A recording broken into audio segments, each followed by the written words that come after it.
안녕하세요. 정치를 품격 있게 풀어드리는 정치클래스TV의 심상만입니다. 오늘은 K드라마의 연애법이란 에스콰이어 한국판에 올라온 K로맨스물에 대한 재미있는 칼럼을 소개하겠습니다. 한국의 로맨스물이 지금 세계를 강타하는 가운데 이 칼럼은 조금은 다른 시각으로 이 인기를 비판하고 있습니다. 또 과거의 한국 로맨스의 시작을 알리는 K드라마를 소환하며 참 재미있게 쓰인 칼럼입니다. 본문이 기사체로 쓰여 있어서 조금 듣기 불편할까 경어체로 바꿔 소개해드립니다. 지금부터 기사 본문입니다. 나의 첫 연애 드라마는 질투입니다. 그 시절 한국 드라마에서 청춘의 연애란 거의 존재하지 않았습니다. 1980년대는 어른의 드라마 전성기였습니다. 모두가 김수현이 쓴 사랑과 질투, 사랑과 야망을 봤습니다. 1980년대 고도성장기 가족의 서사를 다루는 그 드라마들은 당대의 연애 드라마라고 불릴 법했습니다. 하지만 당시 나는 10대였습니다. 지나치게 끌어올라 서로에게 화상을 입히는 방식의 사랑은 어린 내가 이해하기에는 꽤나 벅찼습니다. 여러모로 그 드라마들은 성에 대한 은유로 넘치기도 했습니다. 질투는 많은 것을 바꿔놓았습니다. 그건 오로지 연애 드라마였습니다. 오랜 친구로 지내던 대학 동창생들이 서로 다른 사랑에 빠집니다. 서로의 짝을 질투하던 두 사람은 결국 진정한 사랑은 항상 곁에서 맴돌던 서로라는 사실을 깨닫습니다. 그리고 전설적인 엔딩이 시작됩니다. 질투의 마지막 장면에서 최진실과 최수종은 더 이상 질투하기 싫어라고 외치며 키스를 합니다. 카메라는 두 사람을 중심으로 360도 빙글빙글 돌다가 뒤로 빠집니다. 그러자 배우들을 둘러싼 스태프들이 촬영 종료를 기뻐하는 모습이 보입니다. 나에게 그 장면은 심각하게 생각하지 마. 이건 결국 연애 판타지일 뿐이야 라고 외치며 뒤통수를 갈기는 듯한 일종의 유의였습니다. 나는 어떤 면에서 질투가 어른의 드라마를 벗어난 한국 드라마의 첫 번째 연애 판타지였다고 확신합니다. 이전의 드라마들은 가히 문학적 리얼리즘의 강건한 옹벽 안에 머무르고 있었습니다. 남녀의 사랑은 언제나 파괴적으로 드라마틱했습니다. 10대와 20대를 위한 연애 드라마라는 건 거의 존재하지 않았습니다. 그런데 김수현 드라마 속에서 성공과 사랑을 갈구하며 전 근대적인 시대를 돌파하던 연인들은 그렇게 나이가 많은 캐릭터들이 아니었습니다.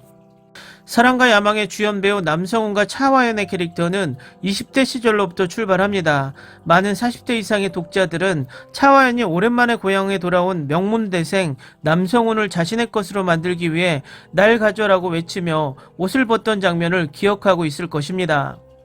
나 역시 그 장면을 기억합니다. 함께 드라마를 보던 어머니의 반응이 어땠는지는 기억할 수 없습니다. 중학생인 내가 그 장면의 의미를 물어본다면 대체 뭐라고 설명해야 할 것인지 고통스럽게 고민하고 계셨을 것으로 짐작할 따름입니다. 1980년대까지 한국 드라마 속에서 20대들은 이미 어른이었습니다. 성에 대한 이야기를 하고 결혼을 하는 나이였습니다. 그건 시대의 정확한 반영이었을 것입니다.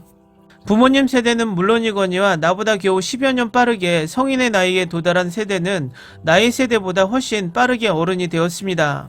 30대가 되기 전에 결혼을 하고 아이를 낳습니다. 1990년대부터 세대의 성장 속도는 느려졌습니다. 우리는 더는 30대가 되기 전 어른의 세계로 빠르게 진입하지 않습니다. 청춘을 최대로 연장하려 애씁니다. 그것은 시대의 변화 때문이기도 했습니다. 고도 성장기가 끝날 무렵에는 30대 이전에 안정적인 직장을 갖고 결혼을 해서 가정을 꾸리는 건 거의 불가능해졌습니다. 20대를 더 성년기라고 부를 수 없는 시대가 되었습니다. 한국 연애 드라마도 질투 이후 완벽하게 다른 시대로 넘어갔습니다. 16부의 마지막 장면에서는 주인공들은 첫 키스를 나눕니다. 그 이유는 존재하지 않습니다. 아니, 존재해서는 안 되었습니다.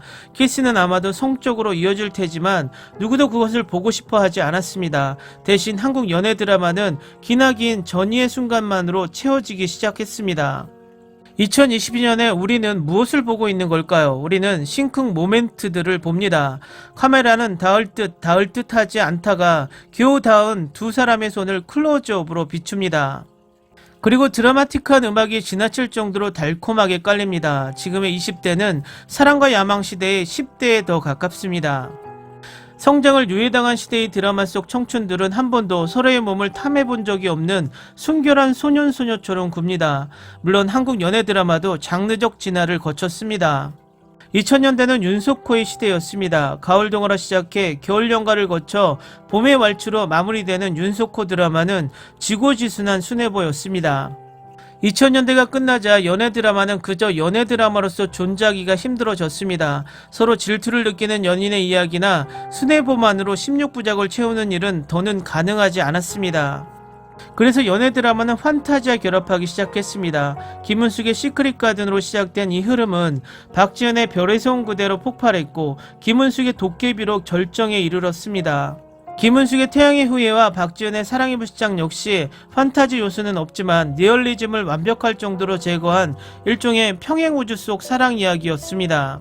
지난 20년간 한국 드라마의 순애보와 판타지와 평행우주 속에서 성적 표현은 점점 사라졌습니다. 나는 김은숙과 박진의 드라마를 좋아하지만 솔직히 말하면 거기에 어른의 연애가 있나? 주인공들은 감정적 밀고 당기기를 거듭하다가 소셜미디어에서 영원히 짤의 형태로 맴도는 명언들을 지나치게 쏟아냅니다. 당신은 2016년에 도깨비를 보며 눈물을 흘렸을 테지만 공유의 대사들을 다시 꺼내 읽으면 어쩐지 약간 낯이 간질간질해질 것입니다. 2020년대의 연애 드라마는 김문숙과 박지은의 판타지로부터 벗어났습니다. 외계인과 도깨비는 사라졌습니다. 하지만 여전히 한국 연애 드라마에는 20대의 연애를 두려워하는 것처럼 보입니다. 나는 웹툰을 원작으로 한 본격적인 19금 드라마라는 타이틀을 내건 알고 있지만에 기대를 걸었습니다. 한소의 캐릭터가 우리 관계를 아무도 몰랐으면 좋겠어. 그리고 혹시 너 병 같은 건 없지라고 말하는 순간 나는 청춘의 연애를 리얼리티 속에서 똑바로 바라보는 시대가 드디어 개막한 것일지도 모른다고 생각했습니다. 하지만 알고 있지만의 마지막 장면은 스산하게 현실적으로 끝난 원작과는 달랐습니다. 주인공들은 서로를 쳐다보다가 우리 사귀자, 후회 안 하겠어? 후회하겠지, 그래도 해볼게 라고 고색창연한 대사를 주고받은 뒤 키스를 나눕니다. 마치 지금까지 그들이 벌였던 썸과 가벼운 성적 행위는 잊어달라는 듯이 결국 우리에게 필요한 건 진한 욕망의 키스와는 다른 순수한 사랑의 키스였다는 듯이 그 장면을 보는 내 머릿속에는 1992년 어느 날에 본 키스 장면에서 울려 퍼지던 주제곡이 재생되기 시작했습니다. 넌 대체 누굴 보고 있는 거야? 내가 지금 여기 눈앞에 서 있는데. 한국 연애 드라마는 질투로부터 조금 더 성장하지 않는 걸까요? TVN 드라마 25, 21가 자체 시청률을 갱신한 다음날 나는 흥미로운 기사를 봤습니다. 오랫동안 우정과 질투 사이를 오가던 주인공들이 드디어 고백을 했습니다. 백예진은 사랑이야, 난 널 사랑하고 있어 라고 말합니다. 그러자 사람들의 불평이 쏟아졌습니다. 문제는 둘의 나이 차이였습니다. 그들은 결국 25, 21의 사랑을 완성하겠지만 아직 그중 여자 주인공은 19살, 남자 주인공은 23살입니다. 김태리는 대부분의 장면을 교복을 입고 연기합니다. 몇몇 커뮤니티에서는 정신적으로 미성숙한 미성년자와 성인의 러브라인을 보는 것이 불쾌하다는 이야기가 터져 나왔습니다. 교복과 양복은 신중하지 못한 설정이라고들 했습니다. 나는 이런저런 비판들을 보다가 구루민 폭력이라는 단어에서 잠시 멈춰서서 고민했습니다. 아직 두 사람은 드라마 안에서 연애를 시작한 것도 아니고 서로의 마음을 천천히 참을 수 없을 정도로 천천히 알아만 가고 있습니다. 그럼에도 이건 폭력인가? 우리는 넷플릭스로 영국 드라마 오티스의 비밀 상담소를 볼 수 있는 시대에 살고 있습니다. 주인공들이 벌이는 온갖 성에 대한 소동을 보면서 10대에게도 성적 욕망은 존재한다는 당연한 사실을 깨닫습니다. 그러나 한국 연애 드라마의 청춘들은 여전히 무성애적인 존재로 머물러야 합니다. 10대인 당신이 드라마 속에서 연애를 허락받기 위해서는 상대가 인간이어서는 안됩니다. 도깨비여야 합니다. 판타지여야 합니다. 어쩌면 우리는 연애 드라마 속에서만은 영원히 자라지 않는 순결한 판타지 영역에 머물기를 자처하고 있는 걸지도 모릅니다. 그러니 장담하건대 25, 21가 되더라도 그들에게 허락되는 건 겨우 키스일 것입니다. 1992년 최수종과 최진실처럼 말입니다. 기사 잘 보셨나요? 이 칼럼에 100% 동의하는 것은 아닙니다. 분명 드라마나 영화는 다른 장르를 가지고 있습니다. 이 칼럼니스트는 조금 더 개방적인 성적 표현이 이젠 허용돼야 한다고 주장하지만 저희 견해는 아주 조금 다릅니다. 당연히 진짜 성인 19금 드라마에서는 그런 표현이 자유로워야 한다고 생각합니다만 청춘 로맨스나 로맨틱 코미디에서 너무 그쪽으로 치우치다 보면 오히려 그게 흐름에 방해되는 경우가 많습니다. 그리고 이런 형식이 우리나라 로맨스물과 서양의 로맨스물의 차이를 만들기도 하고 아직도 보수적인 국가들에선 우리나라 연애물을 편히 볼 수 있다는 것이죠. 자유론과 표현의 자유도 중요하지만 우리만의 독특한 K 연애물의 포맷을 갑자기 바꿀 필요가 없다고 개인적으로 생각해 봅니다. 물론 칼럼니스트의 개방적 표현의 다양화는 지지합니다. 오늘은 여기까지 하겠습니다. 오늘도 생활 속 거리두기 꼭 실천합시다. 당신의 구독과 좋아요는 저에게 큰 힘이 됩니다. 항상 시청해 주셔서 고맙습니다.